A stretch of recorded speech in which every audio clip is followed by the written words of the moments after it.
Good afternoon and welcome to Local Matters on News Talk 94.1. I'm Tiffany Anton with the Biz Foundry, and I have Lisa and Dave Uhrik today in the studio, and you guys are with Franklin Fixtures. So, welcome. Thank you. Hello.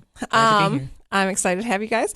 So, Franklin Fixtures, let's let people know. Dave, Lisa says she might talk too much. So, Dave, let us know, what is Franklin Fixtures? No, Franklin Fixtures is a company located here in town. We make fixtures. Now, people always wonder what fixtures are, so they could be cash wraps, bookshelves, anything with woodworking.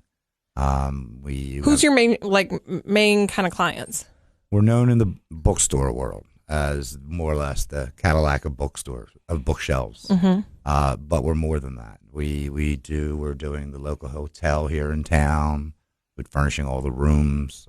We do convenience stores, we do mini markets, museums, libraries, so anything having to do with books. And Lisa, what is it that is different about your shelving, essentially, than going to Lowe's and buying shelving off? Oh, wow. Well, for starters, Dave and I became interested in, when we got married 5 years ago, we were like, we want to do something to change our world. So this was a part of an economic development initiative for us. And we wanted to bring good paying jobs to the region. We wanted to have a maker space that was the best for the world. So we went about looking for a company that deserved to be carried forward, because there are about 300 small manufacturers that close every week in the country right now as baby boomers are exiting and it's sold off.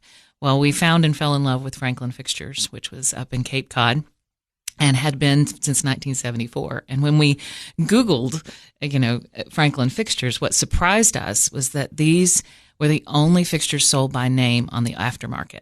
So for the markets they served, the specialty retail, the hospitality, libraries and municipalities, they were the only fixtures sold by name and for 85% of their original value. So we became intrigued and we said, why? And it turns out, I would have thought anybody could build a shelf, right? Right. Yeah. But it turns out if you study this thing for about 45 years, you develop, there's a lot to it. And so our things are warranted for life. They're fully assembled. They do a 1,000-mile jiggle test and go to Spokane, Washington, or all over the country. And then they're used for 38 years. And they're visually, there's an art to it, right? Like, when you guys talk about your fixtures, especially Lisa, maybe not Dave as much, but your eyes light up and you really feel like you're in there helping your clients do the best they can for their business. And you really feel a part of that. Yeah, we're empowering so many. What's really cool is that every time an order goes out of our shop, there's a small business somewhere in this country that is becoming empowered. And I've been gathering data, and they're all like super successful. We've had maybe only 2 closures in the last 4 years. And what's happening in small retail especially is that it's kind of a hearkening back to Mayberry, or what my grandmother did with the Town and Country in Baxter, Tennessee, or my granddad had with the Swallows Hardware. That's part of my heritage, and seeing other individuals carry forward that kind of tradition. Those are the retail. It's called residential retail, and it's a trend right now. But just like you're doing with the Biz Foundry, and you do so much work empowering others to go out and live their dream. And change their communities. And that's what we're a part of, too. Yeah, I think that's really neat that you have such an impact nationwide on how these communities can, change what's going on. So you mentioned that you're a local girl. You mentioned a couple businesses that are here. So were you born and raised in the Upper Cumberland? I was born in Cookeville and raised mostly here. I went to 5 different high schools and moved around. Oh, goodness. My dad was a plant manager and during NAFTA. And so we ended up in lots of different towns during my high school years, which was a lot of fun. And so I got to travel some. And then after working here locally, I moved to D.C. and Los Angeles, but this is home, and came home and found Dave. Do you think that inspired you to want to be a business owner or do you think you just wanted to be involved in this region? I've always wanted to be involved in education and empowerment. And probably nothing matters more to me than literacy and increasing that. And what I loved about Franklin Fixtures is that we're helping enhance literacy. I mean, every order is in some way enhancing learning or literacy in the communities. Do you have an education background? Were you a teacher at all? I wasn't a teacher. My background's in developmental psychology and human resources development. I've worked with a lot of companies locally, and my other big background is manufacturing. So I began with Cummins and worked for TRW and lots of 45 different companies. I was an organizational consultant, and that's how I met Dave. And I was a client. Oh, okay. My best client. So what about you, Dave? Are you local? Were you here forever? Or no, I'm from the Philadelphia region. What? You're not from? That accent doesn't give you away or anything. I'm definitely a Philly boy. Yes. So, but I moved down here in 2002. A plant relocated and went to Sparta and worked at the Gen Light Thomas plant. So what were you like growing up? Did you think you would be a business owner? Did you think you were just going to go to... I've been in manufacturing since I was 17 years old. I came down as the manufacturing manager and eventually became the plant manager in Sparta. So manufacturing's been in my blood. I've been a leader since I was 19. So that's not foreign to me. I've been in 5 different industries. So the skill set I have, it almost in a way doesn't matter what I'm making. And then when we found Franklin, we both fell in love with it. It's just, as a kid, I was always hanging out in bookstores. I mean, that's just where I hung out when I was a 17-year-old boy. And you guys are the nerdy kind that were... A little bit nerdy, yes, or a little bit adventurous. And, you can go anywhere in a book, right? Yeah. So we both fell in love with it. Lisa is the resident expert, as we've talked, as we've said, she loves to talk because she has a lot of good things to say, and she's turned into an expert in the field for the museum. She's been a keynote speaker at all the different museum shows in San Diego and whatnot, and we kid around as kind of a soft sell. We're not trying to sell you anything. We're trying to educate you, and in part of that education, you're going to find out we're the best. Yeah, and I quipped that you were my best client, and the reason for that, and in manufacturing, I did a lot of training and development, and everyone changed their meetings. No one could keep a meeting, out of 100 meetings, 98 of them changed at least one time, except for Dave. If he said something was going to happen, it did, 100%.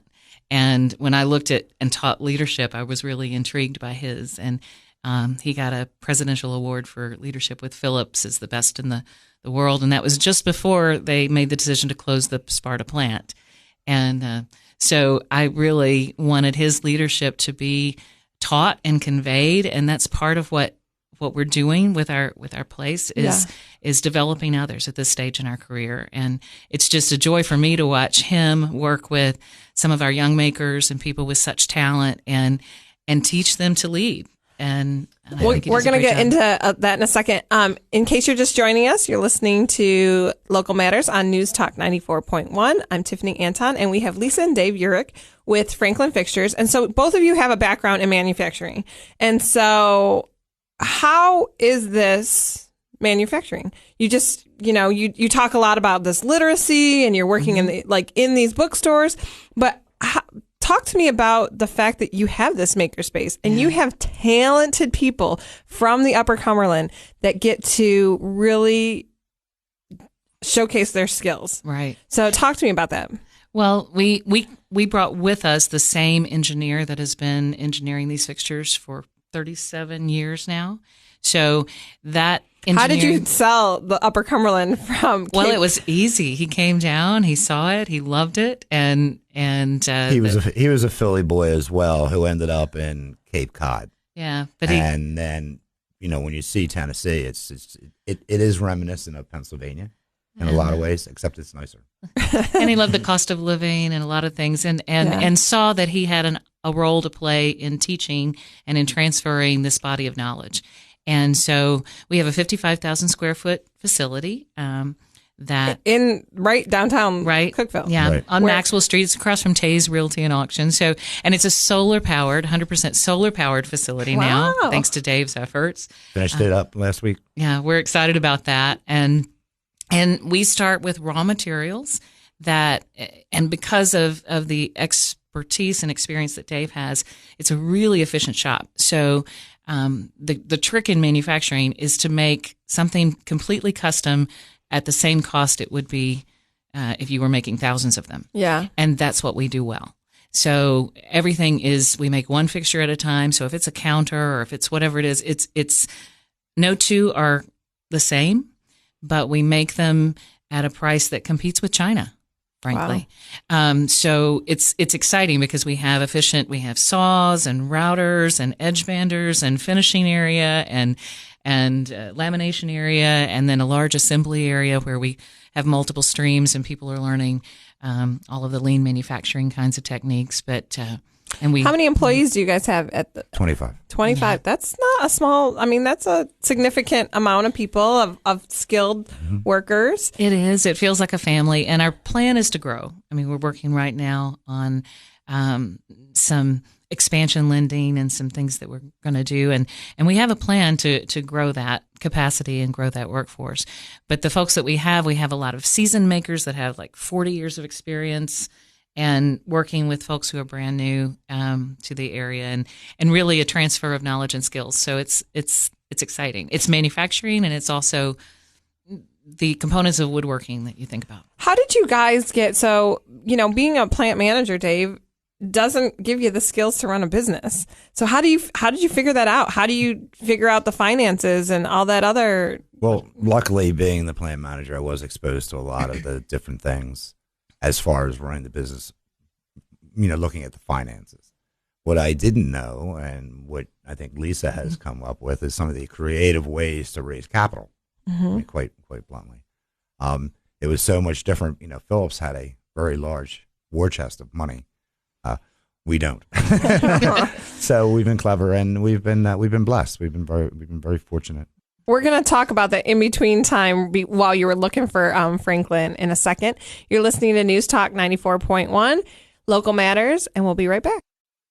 What's so important about shopping with locally owned businesses? When you shop local, your hard-earned dollars stay here in the community, helping to benefit your friends and neighbors, local schools, roads, and all aspects of community life. But what happens to my money if I spend it online or at a national chain store? In most cases, the profits go far away, out of state, corporate headquarters, or even overseas. It doesn't take any extra effort to shop local. Office Mart on South Jefferson and Cookeville is your locally owned office furniture and supply store. For over 35 years, they've been proud to serve businesses in the Upper Cumberland with quality and value. You get real customer service, too. And unlike shopping online, you can actually see and try out the large inventory of office furniture in their showroom. And when it's delivered, it's not a box on your step. They're glad to install and set up everything. Office Mart. There's no other locally owned office store in the region. South Jefferson Avenue across from Hardee's. Shop local at Office Mart. Welcome back to Local Matters. You're listening to News Talk 94.1. I'm Tiffany Anton with the Biz Foundry, and we have Lisa and Dave Uhrik with Franklin Fixtures in today. And we just kind of talked about kind of how the impact of this. But before you even decided to purchase Franklin Fixtures, you got really involved in the economic initiative of this region. And so you were part of a committee to do what?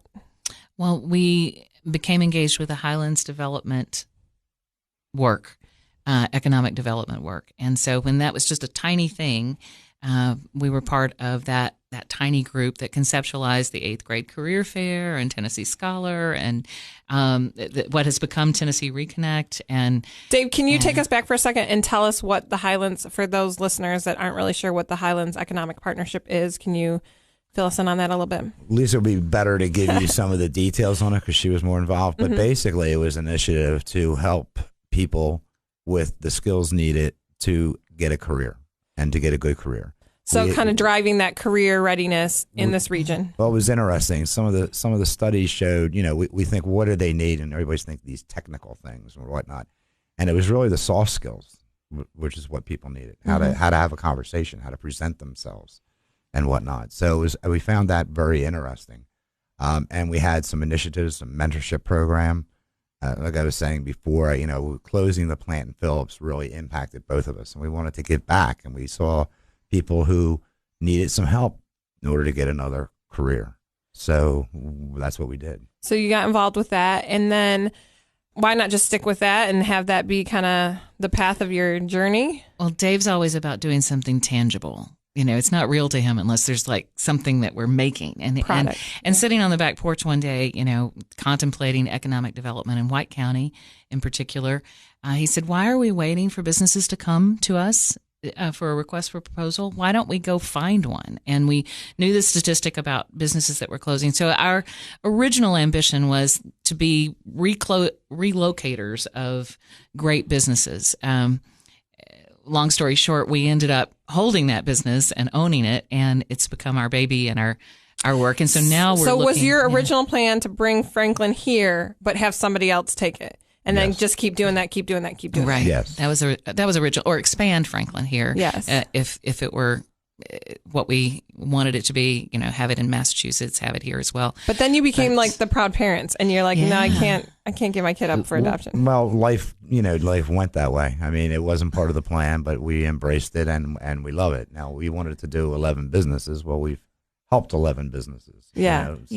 So our way of doing that now, because it was a matter of how we purchased it and the markets and all those things. So it didn't, life is what happens while you're making other plans, right? Yes. So we ended up and exactly where we need to be. And what we're doing now, because we have access to college campuses and to lots of big jobs that we're specified for, we're able to bring up new makers. So folks who are in their garage or who are artisans and have something to contribute. You mentioned that the fixtures are beautiful. And part of that is that we're pulling in a lot of artists from around the community. So metal workers, glass workers, people who couldn't qualify because of the engineering for these larger jobs, we can incorporate them in. So it's our goal to have 11 of those kinds of partners. We have about 4 or 5 right now that we work with regularly. When are you going to open like a trade school so that you have these, high school, college age kids that... Well, that's not, it sounds funny, but that is what we're doing really. And we're just not calling it school. Right. I mean, we do have people that know nothing about woodworking and whatnot. And we pair them with someone to teach them. And I mean, no disrespect to anyone else I've ever worked with, but this is the best crew I've ever worked with. I absolutely love these people. So tell me about what it's like when you bring in someone that knows nothing about woodworking, and they're probably young, and not always, but yes, looking for either a change of pace or a first career or whatever. What is it like? I mean, I used to be a high school teacher, and so just that get it moment is pretty cool, but you're kind of teaching them a skill that they can use as a career. What's that like? Well, first of all, the starting salary is a little higher than they can get other places. So it's not that we're taking advantage of the fact that they don't know anything. We're paying very good wages to them. So they're incentivized in that respect when they walk in. And then when they're learning this, they're building something. And it's something, she was saying, something tangible, Lisa did a lot of years as a consultant, and I like to put my hands on whatever I'm making. I just like to touch it, and that conveys to people when they, by day 3 they're building a bookshelf, which is beautiful. It's not just a standard shelf that you would see in your house. It is not uncommon to see people taking pictures of their work at the end of the day. Right. Yeah. And that speaks volumes. And we've recruited a lot of people a lot of our recruits come word of mouth, from existing employees. We've had no turnover really. That is due to dissatisfaction. We've had a couple of turnovers as people have exited to other careers and other things, but our goal is always to develop them. So we've pulled a lot of people from the service industry. They have a really some advanced kinds of ways of thinking and can get the concepts and abstraction. As one of our employees, Derek, said to me the other day, he said, I'm going to tell anybody that comes in, this is complex stuff. You've got to pay attention. It's a lot of math, and you got to really know and be able to hold it in your head. And he's just passionate. And he wants to be our next engineer. And to hear him say those words is pretty exciting. Yeah. And to see him see a career path for himself. And you know what? He's got the talent to do it. And I don't know that he knew that when he walked in the door. Walked in the door. In case you're just joining us, you're listening to Local Matters on News Talk 94.1. I'm Tiffany Anton. We have Lisa and Dave Uhrik with Franklin Fixtures. So again, just listening to you guys talk about your company and your employees, you can just feel the passion from you guys. do you think, how do you instill in them that passion to care enough about a fixture they're making to take a picture at the end of the day? What do you think you as leaders, instill in them? Wow. I think I don't know if we're instilling it. We're giving the area where they can shine and they can do it, but it's self-pride. I mean, they But you got to lay the groundwork for that. That company culture does not come from nowhere. I think we work hard to make it feel like a family culture and an all professionals environment. So, and I wish I could say that we did more of this, but hopefully we do enough of it, of showing people why we're doing what we're doing.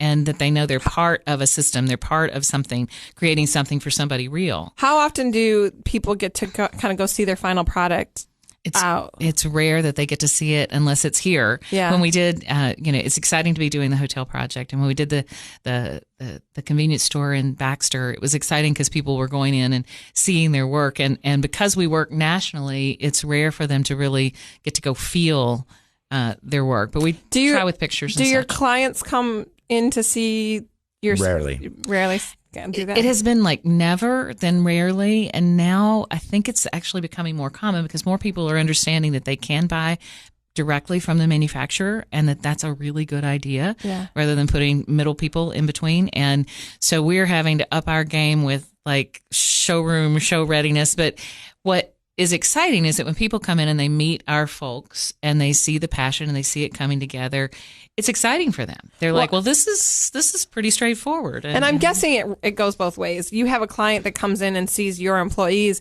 excited, and then they get more excited and they feel like they're really they realize how much they're serving these clients of yours. And clients have we've been trained a couple of things, that you're going to find everything in a catalog and you're going to pick one, and that shipping is free. Those are the two things that we've been trained on. But in our factory, we have a catalog, but you can pick anything. And so really giving customers the freedom to really think about their products, to think about what they're doing and what they really need in their environment, and then shape it right around them so that it's successful. I mean, I think that's what we offer people when they come to see the operation. They can sort of feel part of it. And we've had some booksellers who picked up their own fixtures because of freight. And they get exciting. They're photographing it and documenting the whole journey and podcasting it. So it's fun. We only have a few minutes left, but I want to make sure that we get your website out there so that people are able to go look at these fixtures, because I think in your mind, you're like, well, what do you mean a fixture? I always think light fixture. For a long time, that's what I thought it was. Well, they are. And so when I went, so what's your website? FranklinFixtures.com. Franklin like Ben Franklin, and Fixtures with an S. FranklinFixtures.com. And there are lots of categories of products and lots of images that you can see on the line. And I think, to me, next time you go into a bookstore or some sort of display something, you think, oh, this there's a reason why this is set up the way it is. And you don't, as a consumer, you don't really think much of it. You think, oh, well, their books are just the way they are. But then when you go into those really beautiful bookstores, you're like, oh, there was a lot more thought behind this than just, this is the place to put a book. Yeah, we love. There's an 8 in 10 chance that you're going to see Franklin Fixtures if you walk into an independent bookstore somewhere in the country. So that's exciting. But also the specialty stores and the museums, these are all places of learning. And you're right, there is a real science behind what works. And we like to say that shelves are made for storage, but fixtures are made for selling. And that's why we don't call them shelves, we call them fixtures. But all display is really that way. The other thing to keep in mind is we actually do design the stores. We work with designers, and we have designers working with us. So somebody says, I have some square footage, what do I want to do? We can take their ideas and make them real. It is crazy how much it has goes into, you thought you were just did you know that it was going to go into so much into this? We had no idea, but I love it. And Yeah. we do design as part of our process. People can see that we do that in a complimentary way that doesn't cost anything when they're buying fixtures from us. So we don't charge for it. In other places, we charge tens of thousands of dollars. So and we get to see people actualize their visions, and that's exciting. No, we never planned to be here. but it's a great place to be. I can't wait to see what happens next for you guys and how you guys grow in the future. Thank you so much for joining me today, Lisa and Dave Uhrik with Franklin Fixtures.